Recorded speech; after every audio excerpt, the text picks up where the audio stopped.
Country music is known for its tales of lost love, but some of the saddest stories didn't come from the lyrics. They came from real life. The genre's biggest legends often met heartbreaking ends. Some fell to addiction, others to freak accidents or silence after years of fame. Their deaths shocked fans, shattered families, and left behind haunting questions. Here are 21 tragic ways old country music stars have died. Number 21, Patsy Cline. Patsy Cline was more than a country singer.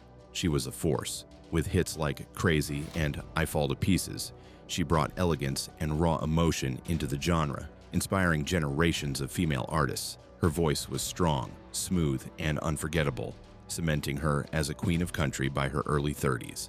But her reign was cut short in 1963, when a small plane carrying Cline and fellow performers crashed in a forest near Camden, Tennessee. They were returning from a benefit concert. Bad weather, pilot inexperience, and a dangerously overloaded aircraft all played a role.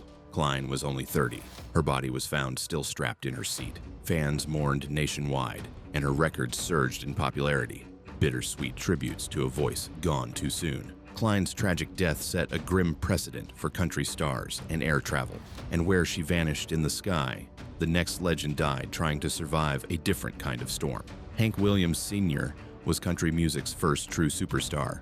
With songs like Your Cheatin' Heart and I'm So Lonesome I Could Cry, he captured pain in its purest form. His mournful voice and poetic lyrics spoke for the lonely and brokenhearted, earning him a devoted fan base that still grows today. But fame couldn't fill the void inside him. Hank battled chronic back pain from spina bifida and self-medicated with alcohol and morphine. By his mid-20s, he was being kicked off the Grand Ole Opry and collapsing backstage. On New Year's Day, 1953, he was found dead in the backseat of his Cadillac. The cause, heart failure brought on by alcohol and drug abuse.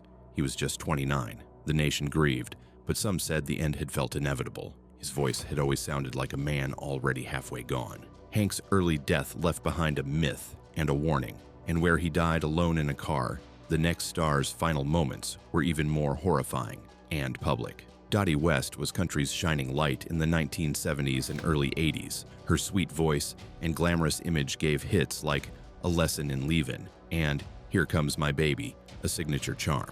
She paved the way for women in the genre and won a Grammy before many new women could. But by the early 90s, West's life had unraveled. Financial mismanagement left her broke, living paycheck to paycheck. On August 30th, 1991, she was running late to the Grand Ole Opry and accepted a ride from her neighbor. He sped off the highway ramp and lost control. The car slammed into a concrete divider.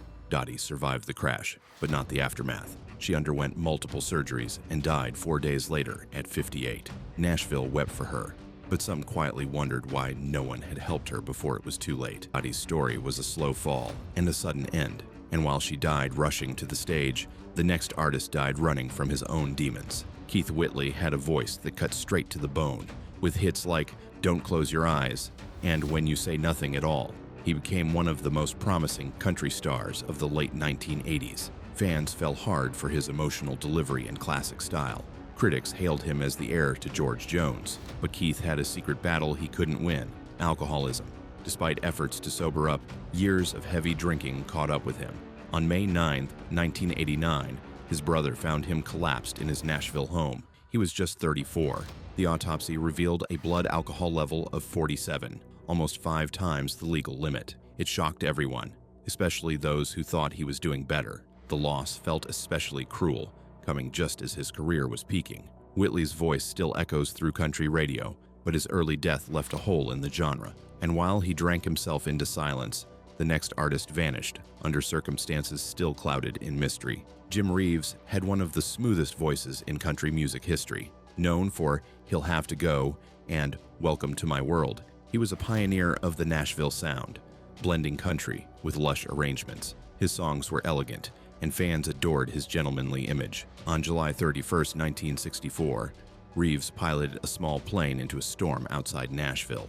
He and his manager were returning from Arkansas when the aircraft went down in violent weather. Search teams found the wreckage 2 days later, just a few miles from the city. The crash devastated fans and fellow artists, especially given Reeves's impeccable reputation and bright future. His widow later revealed that he had feared dying young, often warning her to be ready. Even in death, Reeves continued to chart posthumously, a reminder of a voice silenced too soon. And while he died chasing the clouds, the next artist died alone in the dark, after losing everything.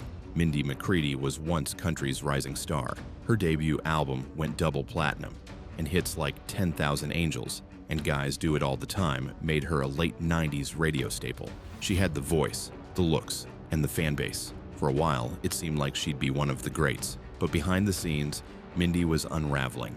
Years of abusive relationships, drug issues, legal troubles, and failed comebacks left her emotionally battered. In 2013, her longtime partner died by suicide on their Arkansas property. Just weeks later, McCready walked to the same porch, shot her dog, and then turned the gun on herself. She was 37.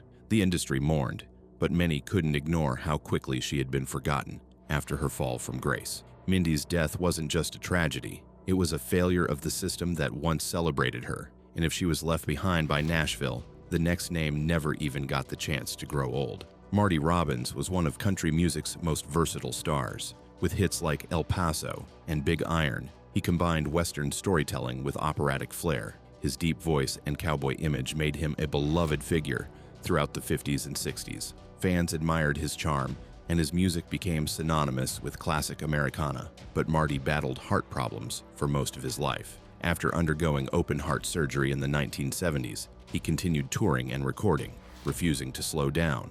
The toll eventually caught up with him.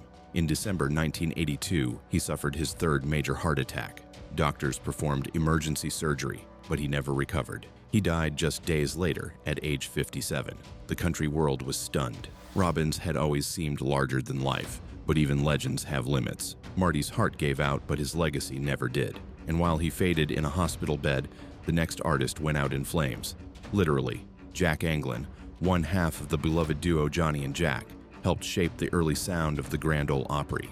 Their harmonies on hits like Ashes of Love captured hearts across the South, and Anglin was known for his warm voice and quiet strength. On March 8, 1963, Anglin was headed to the funeral of his friend, Patsy Cline. Distraught, he lost control of his car while speeding on a curve near Madison, Tennessee. He crashed into a telephone pole and was killed instantly. Just 3 days after one tragic plane crash, another beloved figure was lost to the road. Fans were shocked, and Nashville was shaken again by sudden grief. Anglin's death underscored the cost of fame's emotional weight. His passing felt like a cruel echo, as if country music itself was unraveling that week. And while his crash was a twist of fate, the next artist's final act was entirely his own. Spade Cooley was once a Western swing superstar. Dubbed the King of Western Swing, he filled ballrooms in the 1940s and had a successful career in both music and film. Fans admired his flashy style and upbeat performances, believing him to be a polished showman with a golden touch. But beneath the showbiz shine was a monster. In 1961, Cooley brutally murdered his wife in front of their teenage daughter. The details were horrifying. He was convicted and sentenced to life in prison. After serving nearly 8 years, he was granted a 72-hour furlough to perform at a benefit concert, a possible first step toward parole. That night, after the show, Cooley suffered a massive heart attack and died in the dressing room. He was 58. The audience had no idea they'd just watched the final act of a killer.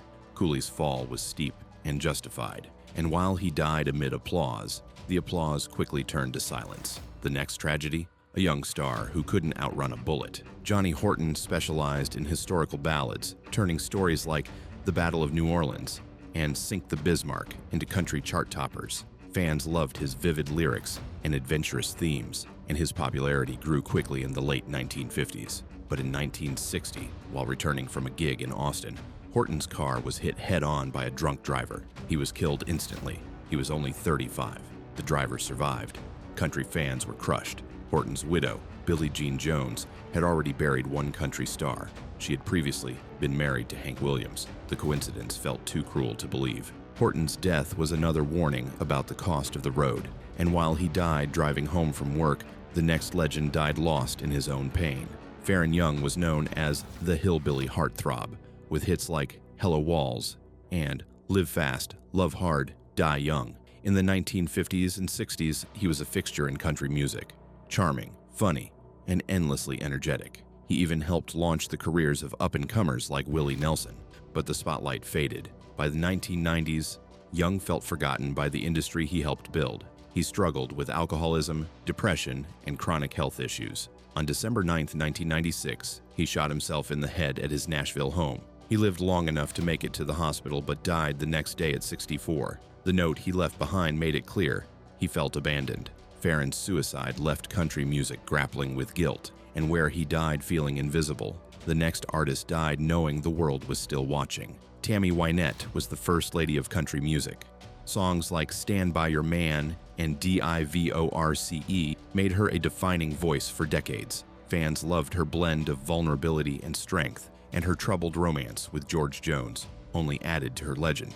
But Tammy's health problems were as constant as her chart-topping hits. She underwent dozens of operations and lived in near-constant pain, reportedly using a hospital IV at home for years. In 1998, she was found dead in her sleep at age 55. The cause, a blood clot in her lungs, linked to long-term health issues and heavy prescription drug use. Her death sparked controversy and lawsuits from her children, who questioned the care she received and whether she had been over-medicated. Tammy sang about heartbreak, but her own life ended in quiet suffering.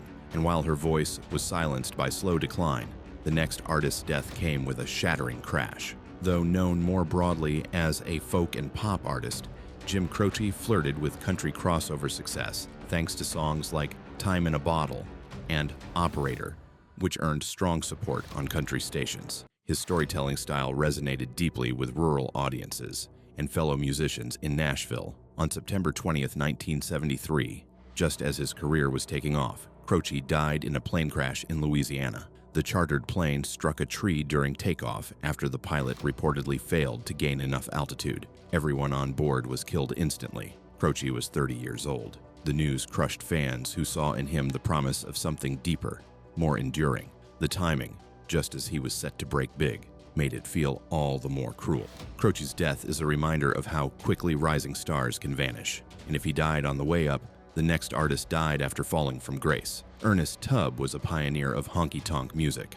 With his deep drawl and hard-driving style, songs like Walking the Floor Over You shaped the very foundation of modern country. He was a Grand Ole Opry staple and beloved by fans for decades, earning him the nickname the Texas Troubadour. But time caught up with Tubb. In his final years, he battled emphysema and suffered from declining mental health, including the early stages of Alzheimer's. The once vibrant performer struggled to remember lyrics and recognize old friends. He died in 1984 from complications of emphysema, far removed from the bright lights of the Opry stage. While Nashville honored him with tributes, many fans said it felt like he'd already disappeared long before the end. Tubb's decline was slow and painful, ghost of glory days gone. And while he faded into silence, the next legend went out in a storm of chaos. Joe Diffie was the sound of 90s country radio. With hits like Pickup Man and John Deere Green, he brought humor, heart, and a blue-collar swagger to the genre. Fans adored his everyman charm and powerhouse vocals, and his songs became jukebox staples across America. In March 2020, Diffie became one of the first major celebrities to die from COVID-19. Just 2 days after announcing he had contracted the virus, he passed away at age 61. The speed of his death stunned fans and shocked the music world. Tributes poured in, but the suddenness left everyone reeling. One moment he was touring and making appearances, the next he was gone. No farewell tour, no warning. Diffie's passing marked a tragic milestone in a global crisis. And while he was taken by a pandemic, the next artist's death came after years of struggling to hold on. Mel Street had one of the richest baritones in country music. Songs like Borrowed Angel and Smoky Mountain Memories earned him a loyal following in the 1970s. He sang about pain like a man who lived it, and he did. Street suffered from severe depression, worsened by career frustrations and personal demons. On October 21, 1978, his 43rd birthday, he died by suicide at his home in West Virginia. The news devastated fans and stunned the industry. He had just released a new album and was scheduled to film a music video the next day. Friends later said the pressures of fame and untreated mental illness had consumed him. Mel sang about heartbreak, but it was the silence after that hurt most. And if his life ended in solitude, the next artist's final moment happened in front of the world. Troy Gentry was one half of the hit-making duo Montgomery Gentry, with hits like Something to Be Proud of and My Town. They championed patriotic anthems and blue-collar grit. Gentry's voice and charisma helped define the 2000s country sound. On September 8, 2017, Gentry was scheduled to perform in New Jersey. He took a short helicopter ride near the venue and never returned. The aircraft experienced engine failure and crashed. Gentry was just 50. The news spread fast, shocking both fans and fellow artists. He had been gearing up for a new album and tour. Instead, tributes poured in across social media, mourning a man taken far too soon. Troy's final flight became a tragedy no one saw coming, and while he died with his name still on the marquee, the next legend died watching his star slip away. Lefty Frizzell was one of country's most influential voices. His smooth phrasing and soulful delivery inspired artists like Merle Haggard, George Jones, and Willie Nelson. Songs like "If You've Got the Money, I've Got the Time" made him a superstar in the 50s, but his demons were never far behind. Lefty struggled with alcohol for most of his life, leading to career setbacks and a fractured reputation in the industry. His later years were marked by poor health, financial troubles, and fading fame. In 1975, he suffered a massive stroke and died at just 47. For many, it felt like country music had abandoned one of its greats. The CMA didn't even mention him that year. Frizzell's death was a slow descent into silence, and where he was forgotten too soon, the next star was mourned before he could even get started. Townes Earle, son of Steve Earle, carved out his own niche in Americana and alt country. With haunting albums like Harlem River Blues, he earned critical acclaim and a devoted fan base. His songwriting was raw, reflective, and painfully honest, but addiction followed him throughout his life. Earle struggled with heroin and alcohol abuse, entering rehab multiple times. In August 2020, he was found dead in his Nashville apartment. He was 38. The cause, a fentanyl-laced drug overdose. The news hit hard. He was supposed to be one of the survivors, a troubled artist who made it through. Instead, fans were left with echoes of his sorrowful lyrics and what-ifs that will never be answered. Justin's death was quiet, but it cut deep. And while he followed in his father's footsteps, the next artist left behind a father who never got over it. Eddie Rabbitt brought pop country crossover to new heights in the 1980s. Songs like "I Love a Rainy Night" and "Driving My Life Away" made him a radio fixture. His upbeat sound and catchy hooks earned him Grammys, chart toppers, and sold-out shows across the country. In 1997, Rabbitt was diagnosed with lung cancer. A longtime smoker, he began chemotherapy while still working on music in secret. He didn't want sympathy or headlines, just to keep going. In May 1998, he died at just 56. The industry mourned, but many fans were stunned. They hadn't even known he was sick. His quiet exit was true to who he was: humble, private, and full of grace. Eddie left on his own terms. And now, we arrive at the final most haunting death on our list. George Jones was country music royalty. With "He Stopped Loving Her Today," "The Grand Tour," and "White Lightning," he became the genre's greatest voice. Fans worshipped him. Artists bowed to him. He was the standard. But Jones lived a life of chaos. Decades of alcoholism, drug use, and missed shows earned him the nickname No Show Jones. He wrecked cars, lost marriages, and nearly died more times than anyone could count. In 1999, he survived a near-fatal car crash caused by drunk driving. He quit drinking, but the damage had been done. On April 26, 2013, after a short hospitalization, he died of respiratory failure at 81. The possum outlived the odds, but even he couldn't outrun time. His death marked the end of an era, and in that silence, country music lost not just a singer, but a warning. These legends left behind unforgettable songs, but also unforgettable sorrow. Which death hit you the hardest? Let us know in the comments. And don't forget to subscribe to hear more untold stories from behind the curtains of country music.